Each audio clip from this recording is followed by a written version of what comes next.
Hey everyone, welcome to Locked On Lakers for Monday. Brian Kamenetsky, Andy Kamenetsky. The Lakers no longer have that center that they traded for. So where are they going to find one? That's next.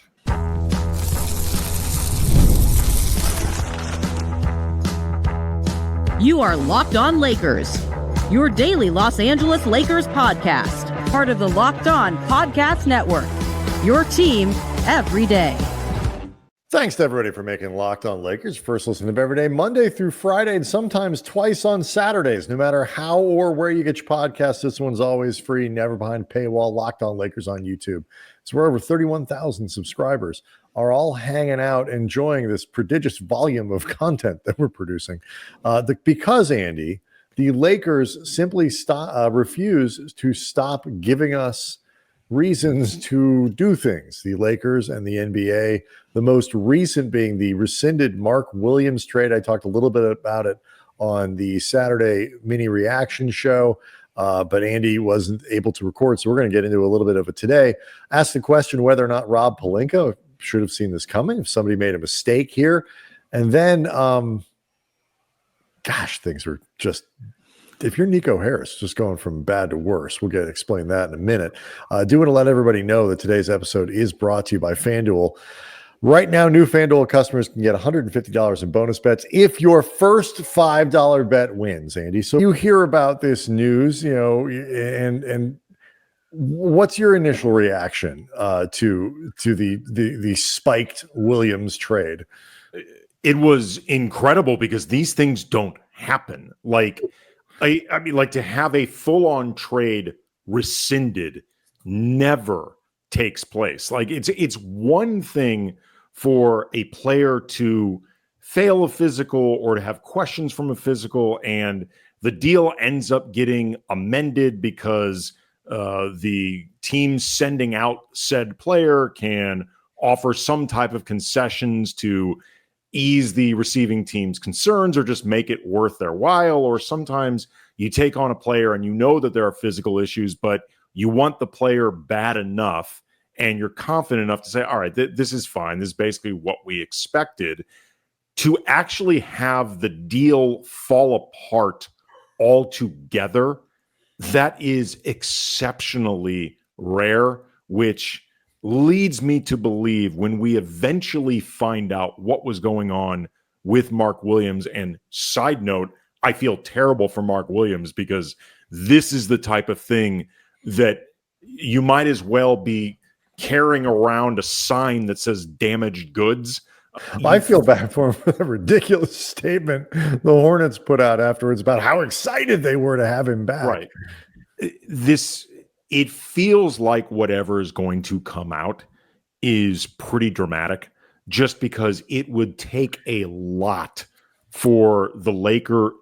It would take, I don't mean dramatic like when, just to clarify, like when the Lakers discovered the heart issue with Romy. No, I know what you mean. This has to be something that is pretty dramatic, for lack of a better word, to make the Lakers decide this player that we were A, super enthusiastic about, and B, aware had injury histories, that it was worse than we imagined, having already gone into this knowing there would be a certain amount you have to accept with a player with that. He's played 80-ish games over three years. You have to expect there's going to be a couple things that come up. You're like, well, I'm not wild about that, but I mean, you have to. Right. I imagine it's probably a pretty dramatic thing. Well, it's also too. It's like, it's interesting. Like when you look at I think sort of the interpretations of this, the Lakers are obviously looking long term, and it reminds me a little bit about what some of the consensus was about Andrew Bynum when he was drafted, that like his knees and like the shape of his legs and all this stuff were basically like a time bomb. And it turned out whatever it was they were worried about was accurate. Like his health pushed him out of the league. I don't know if what the Lakers found here, which reportedly was not the back injury, which I think a lot of people were suspecting that it would be. Like, this is, you know, Mark Williams' back problems, which reportedly kept him from working out as much, and all these, like, that would be the thing that would be the giant red flag. That apparently wasn't it. And the Lakers are obviously looking at not just, is he going to be healthy for the rest of this season, or is he going to be healthy for the rest of next season? But when you trade for a 23-year-old player with the expectation you're probably going to have to sign him pretty quickly after this year, or potentially at least, you know, Ramona Shelburne, for example, noted that they went over these medicals pretty carefully. Yeah. And just weren't able to kind of get, you know, past like the issues with like long-term health, whether that's a year down the road, 2 years down the road, 5 years down the road. But you know, he could be healthy for the rest of this season, and people are going to look at it and say, like, what were the Lakers thinking? He could be healthy next season. You know, I feel bad for, I agree with you. I feel bad for the guy, because now everybody's going to be sort of staring at him, waiting for, you know, this inevitable horrible injury to, like, for him to vaporize or something. Like, under contact. Like, I sent out a tweet at Cam Brothers, like, you know, it turns out that Mark Williams has actually been 3 kids inside an incredibly realistic bodysuit. Like, again, something just insane to make the Lakers. The point that you bring up about seeing this as much a long-term as short-term investment for a guy that is only 23 and was playing at the time that the Lakers traded for him. They were willing to initially invest in a center that they knew had health issues, but it's the type of center Luka wanted. Mm-hmm. So for them to turn around and decide, we cannot feel comfortable counting on this guy long-term, again, whatever is going to eventually come out, I would be surprised if it's not a pretty pronounced, very specific thing that they are concerned about in terms of Mark Williams' long-term future. Like, this is not a gut feeling. I don't know about this. Right. No, or also I doubt this is a last-minute skittishness thing. I imagine this is something very specific.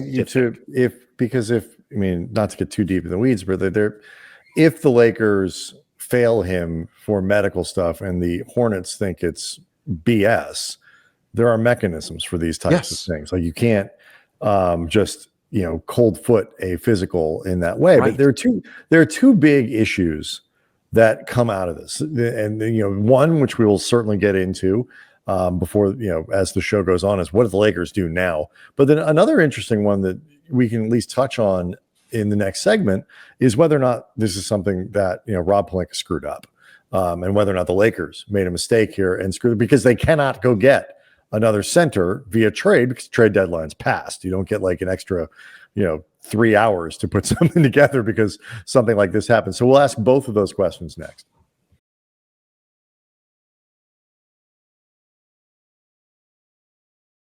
Lakers is brought to you by Skims. I am somebody who's very picky about underwear. I only wear boxer briefs, period. And like, they have to have a very specific feel that I'm looking for. It's like Goldilocks. You got to be just right. So when I heard that we at Locked On could try out some Skims underwear, my first thought was, Skims makes men's underwear? Since when? It's like, yeah, they do. And then my next thought was, am I going to like them? Because again, I'm picky. And the answer was, hell yeah, I'm going to like them. I tried the 3-inch and the 5-inch boxer briefs, and they're both super comfortable. They're soft. They don't bunch up. They feel great on my skin. Like, they look really good. I highly, highly recommend you check them out. Shop Skims Men's at skims.com. And here's the most important part of this entire messaging about Skims. You need to let them know we sent you. After you place your order, select podcast in the survey and select our show in the drop-down menu that follows, Locked On Lakers. I would argue that's even more important than your enjoyment of the Skims, although I know you're actually going to enjoy them. Shop Skims Men's at skims.com.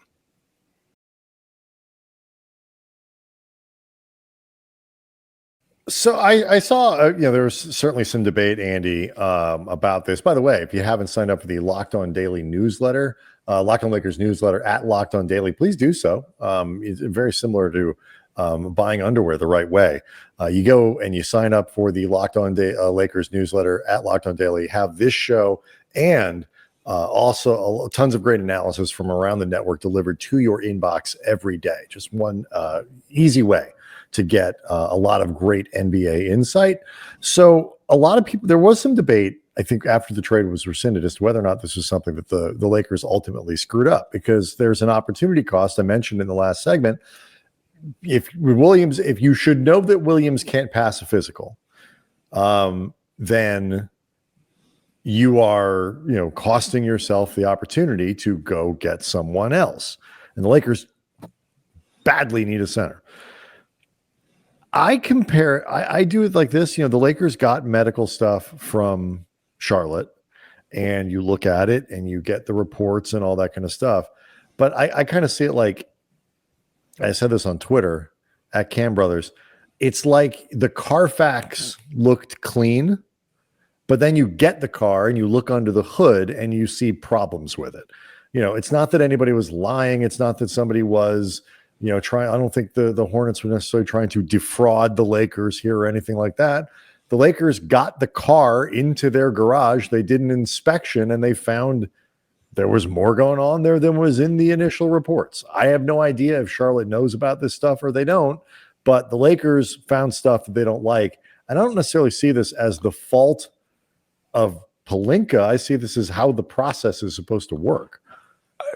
My hot take on this, just because I think we are expected to have a very strong, smoldering opinion, pointing our finger at somebody on either side, whether the Blame Lakers, some of the people in this room, whether the Lakers or the Hornets were supposed to be angry at somebody. My hot take is I think it's very possible that nobody on either side did anything wrong. I think it is possible, and I think this will become more clear when it eventually gets leaked out what was going on with Mark Williams. For the time being, I'm acknowledging we both don't know what it ultimately was. Or if there's reporting ultimately that the Hornets are less than truthful in their medical reporting, or if there's reporting that the Lakers really did get cold feet and decided, God, we gave up way too much stuff here. There is more that will come out.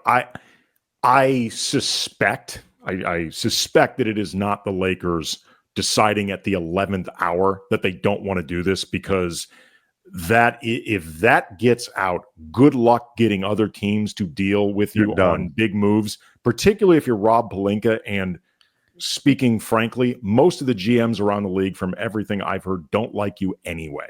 And they're not that excited to do deals with you anyway. If you all of a sudden, on top of whatever they already don't like about you, have a reputation as somebody that'll go back on your word because #reasons, good luck moving forward. Yeah, I agree. But the reason I think it is very possible that ultimately neither side did anything wrong here is it is possible that what eventually we will learn spooked the Lakers is something the Hornets weren't even aware of, because it's something they weren't looking for because they didn't have a reason to be looking for it. Like, for example, lately they had been not focused on Mark Williams. Mark Williams' back apparently wasn't the reason for this at all, but recently it was a foot injury that was keeping him out. It was a bad foot that kept him out at the beginning of the year. Right. Like they may have been focused so much on his foot and getting him back on the court. And Mark Williams had played like the last 20 something games. There may have been something else going on in his body that they weren't focused on because they didn't have a reason to do this. And it's not like every time a player undergoes a physical or meets with a doctor that they inspect the player from head to toe looking for everything. Like you don't do that. And medical diagnoses vary from sometimes doctor to doctor. It's why people get second opinions. And then in terms of the Lakers, for the opposite side of the same reason, they may have gone into this knowing, okay, there are three things with Mark Williams that we know that he's had past injuries for. These are the garden variety things we have to be comfortable with in terms of a risk assessment. But then all of a sudden they discover something else that it's like, oh, his long-term future may be more at risk than we realized for reasons that we had no reason to suspect in the first place. Like, it's a surprise to everybody. It could be, or could you be doctors just not reading the same thing the same way, or like you say, the Lakers just having a different set of criteria that they're operating on. It's not whether or not Mark Williams can play now; it's whether or not Mark Williams can play in 4 years. And so, that I'm looking forward to getting more information about it, just because it's a kind of a fascinating story. But in the short term, what it does for the Lakers is leaves them without a center other than Jackson Hayes on their regular roster. They have two-way players in Christian Coloco and Trey Jemison, but those guys, as long as they are two-way contracts, are not eligible for the playoffs. So they would have to make roster moves just to allow one of those guys to be on the team. Obviously, Dalton be on the playoff roster. Obviously, Dalton Knecht is a Laker again. And you get all the stuff back, for the picks and whatever. And long term, maybe they'll be better off making another trade later on with more stuff this summer to work with. But that said, they got to figure out now what to do with that position. They no longer have that empty roster spot to work the buyout market. They have to create that now because Cam Reddish is a Laker again as well. And the buyout market, Andy, is not going to be a place that offers high-end players that could even remotely solve their center problem. No, we'll get into some of those names over the remainder of the show, but this also quickly speaks to the one last thing in terms of fault, or what Rob Pelinka, screwed up. The idea of, you focus so much on Mark Williams, you could have just gone out and gotten a different center with less injury risks, like Walker Kessler or Miles Turner. Those guys, by all accounts, were not available.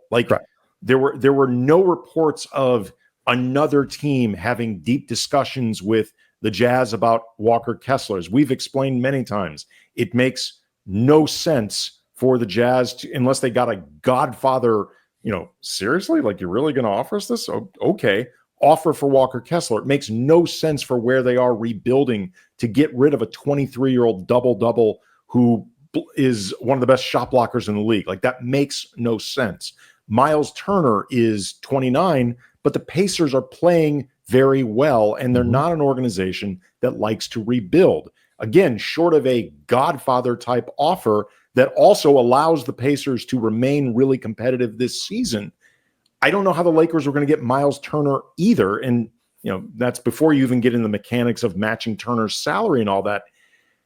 I don't know what Rob Pelinka passed up while getting, in the weeds of a Mark Williams deal and really focusing on that.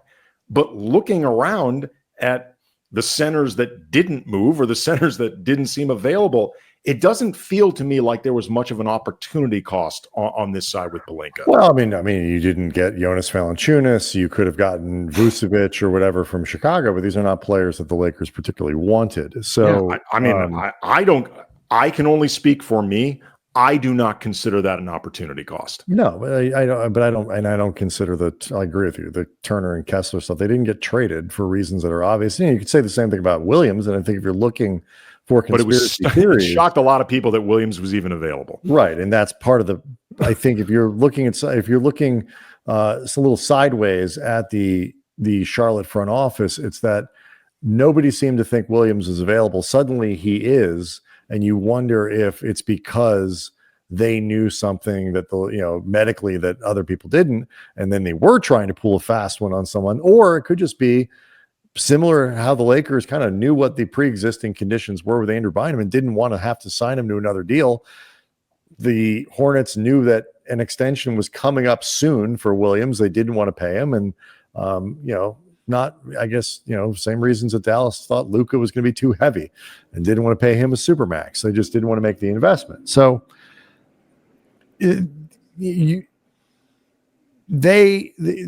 the short-term problem here, though, because we all have gone very quickly, Andy, from like, wow, they really big risk with Mark Williams, who's healthy now, and we'll see what happens.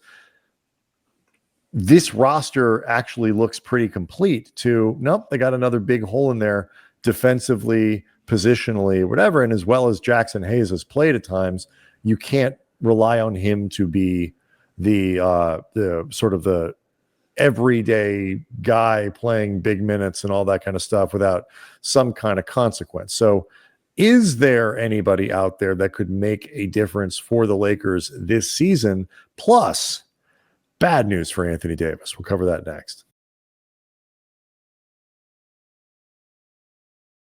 Locked on Lakers is brought to you by FanDuel. When the game tips off, the NBA action is just getting started, and there's no better place to get in on it than with FanDuel, America's #1 sportsbook.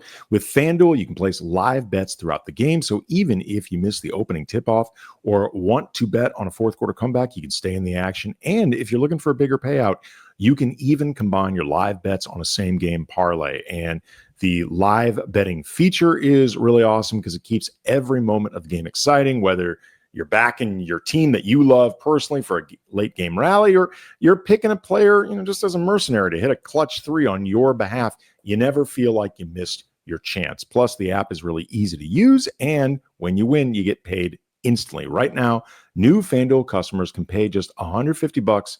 Can just get, $150 in bonus bets with your first $5 winning bet. $5. That's all you need for a winning bet. $150 in bonus bets. Visit FanDuel.com to join today. FanDuel.com is your shot for $150 in bonus bets. Make every moment more with FanDuel, the official sports betting partner of the NBA. A couple small things, Andy. I didn't realize this, and apparently Jalen Hood-Schifino was waived by the Jazz after they acquired him. I wasn't paying attention. That sucks. Yeah. Oh man. Like JHS is gonna have a hard time finding another job in the NBA. I feel really bad for him. He seems like a nice kid, but he has had a brutal go in the NBA. And it's hard to think of a player who, over his first 2 seasons in the NBA, has showcased himself as little as JHS has. I mean, I really feel for the kid. Yeah, I mean, I think he'll end up on a two-way somewhere at some point, but yeah, it could be tricky. I mean, the path is not easy for players like him that find themselves jobless so quickly. The other piece of big NBA news was that Anthony Davis, who left his first game with Dallas, but in the third quarter of what was a dominant performance to that point, actually was hurt a little bit more than he let on after the game, and he'll miss. It looks like possibly even a few weeks, maybe more. We'll see. Hopefully not, but with the recurrence of that injury, or maybe it might be a slightly different one, but either way, Davis is going to be out, and I feel really bad for him because the ovation he got when he went to Dallas, for everybody was worried they were going to boo everyone because they gave him a nice ovation. He played really well.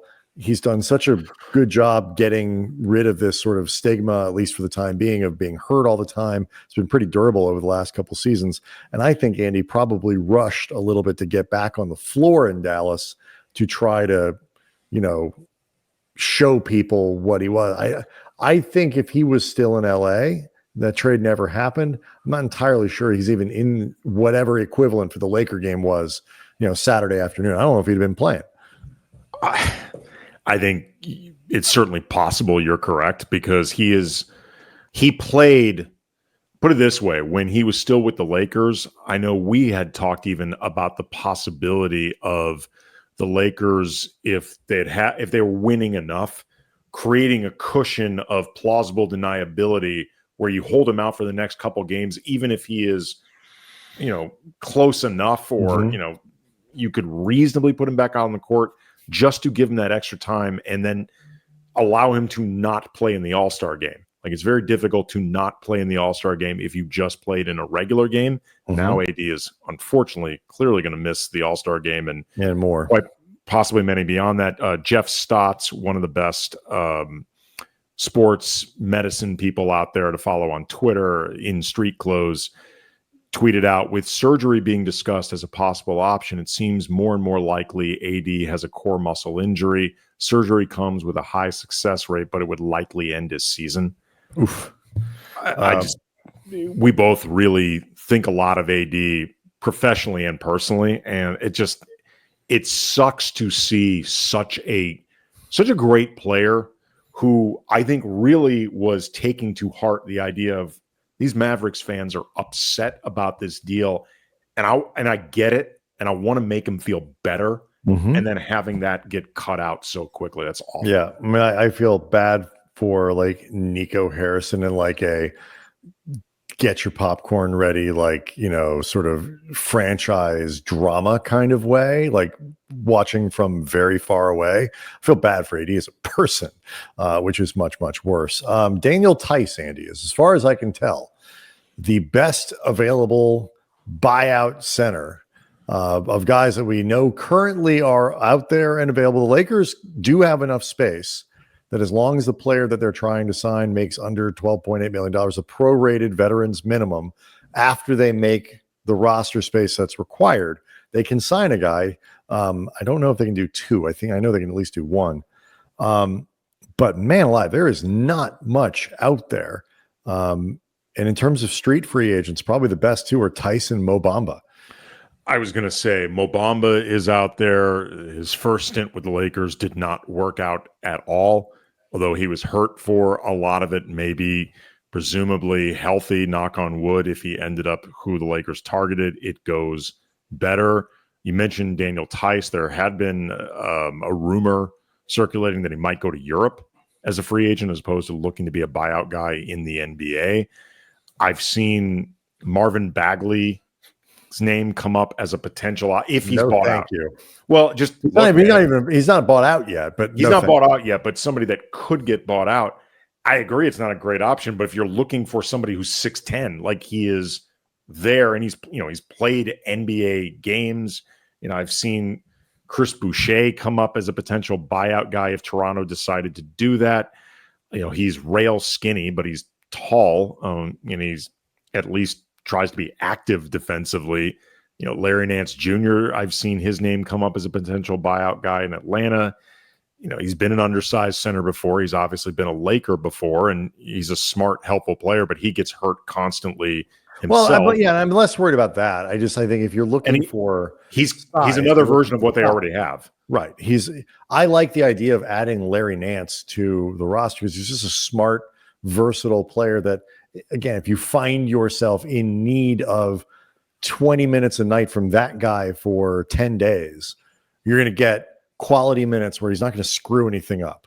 And I think that's important. He can play with a lot of people. He will fit right in, but he doesn't solve your bulk at center. We need another big body, a vertical threat, like all that kind of stuff. Larry Nance doesn't solve any of that stuff. And he's talked about as somebody that could be on the buyout market, but we haven't actually seen any movement from Atlanta that they're going to let him go anyway.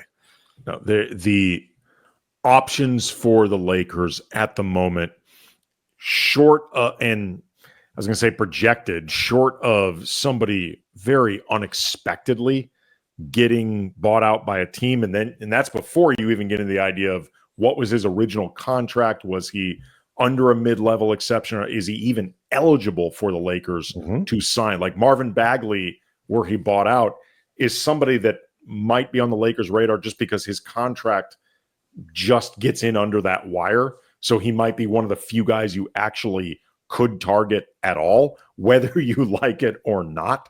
Like we had talked before about with Mark Williams, one of the things that we liked about him being brought in is he could be of short-term help for them at center just because he would be one of two centers on the roster with any NBA experience at all.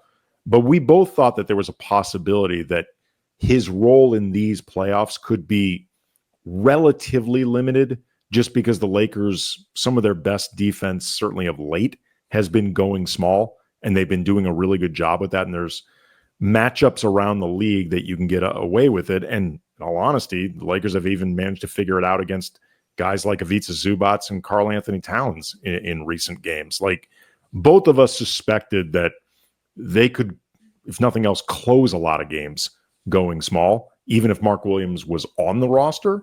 So it's not impossible for them to try to do the thing that they're going to be setting out to do when Luka's back, in the postseason. But it does become harder, if for no other reason than having fewer options. I mean, one thing that at least is still out there that could really matter around playoff time is that it is not guaranteed that Maxi Kleber is out for the season. He might be. It's about 2 months of, before he's evaluated. That, gets you back, right, in theory, close to the end of the season. Is he, he did not play well this year with Dallas, but he has been a functional player, decent defender, can shoot a little bit and that kind of stuff over the course of his career. So, maybe you get a little bit of internal help with Kleber. I think because of the surgery, it's sort of just been assumed that he's not an option, but he might be. But short of that, I think what they are most likely going to do, maybe you sign somebody like Daniel Theis. I think probably more likely you convert Christian Koloko at some point over the season to a regular contract, which is, I think, ultimately what they might have done anyway. But they really would have liked to have gotten through this season without having to change their books, so to speak, with Koloko. I assume it would be him and not Jemison of the guys that they would put out there. But ultimately, they're just going to play. They're going to play with Jackson Hayes when the matchups are there and he's playing well, and they're going to play small in all the other times, because you're not signing Daniel Theis or Mo Bamba and giving them 27 minutes a game with this roster. It's just not. They're not good enough, and it's not going to happen. So get used to small ball. Yeah. I mean, it's really unfortunate for the Lakers, and they're just going to have to figure. Unfortunately, in the short term, we'll find out. Yeah, I mean, look, the long term is they get back the assets that they use for Mark Williams, and maybe in the offseason where they're not as under the gun, and hopefully they look good in the. And I think you get access to one more, more pick swaps, more stuff in the summer than you have now. Right, and hopefully they look good in the first couple months or so that we see of the Luka era, and it makes them an attractive destination for whatever center free agents are going to be out there. Again, they have more trading options with more. They have their pieces back and a little bit more of a breathing window to make it happen. But in the short term, it's going to require. We've talked about the execution piece of this and the Lakers needing to execute to win. Maybe Mark Williams was going to provide them a bit more of a cushion. Maybe Luka is certainly going to. But at the end of the day, they go back to having to execute defensively at the top end of their game because they're going to have no other. Yeah, I mean, this is the news that was dominating the weekend. But obviously, Andy, Luka Doncic is at least he's listed as questionable for tonight's game, expected to make his debut as a Laker. And we, of course, will be back following the game with all the analysis of Luka's knock on wood debut. LeBron expected to be back and forth. We're going to get a view of what this team looks like going forward. Obviously, everybody really excited to see Luka play. So check us out after that. We'll see everyone after the game.